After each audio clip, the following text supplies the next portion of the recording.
Yeah, a very active pattern continues, Kevin, and it starts with some wind returning on Monday.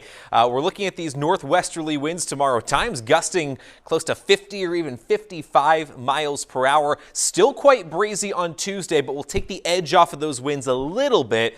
Still, though, we could see gusts up around 40 or 45 miles per hour on Tuesday. Both days featuring the return of much colder weather. And with that said, wind chills will be quite close to zero for the early part of the week.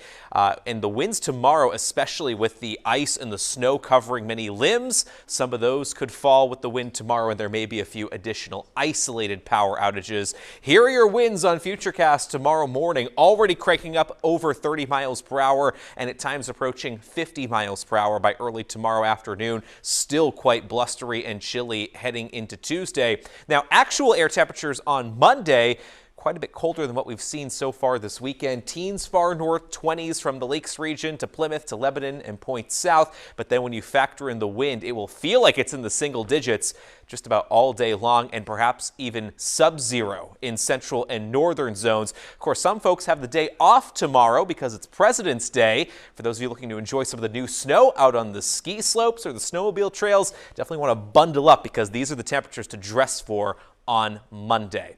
Now, with these cold temperatures returning, does that mean there's any more winter weather in the forecast? Let's go back over to Kevin for more on that. Yeah, that west to east pipeline across the country is alive and well right now, and the next system looks to be later Wednesday night and Thursday. Most of the maps that Matt and I have been looking at overnight, and there's 3 or 4 that go out this far, do have the system sufficiently far enough to our south that we do not see the full force of that system into Thursday. At least right now, the trends have been a little bit farther southeast over the last 24 hours, and then we go back to quieter conditions likely heading into next weekend. As far as the accumulation, again, the 4 to 8 is generally that combination of snow wrapping up here just in the next hour or two and then switching over to sleet and freezing rain. That will be the additional, while farther north, where you stay snow longer, the potential well over 6 inches of accumulation in some spots, 10, 11, maybe even a full foot of snow.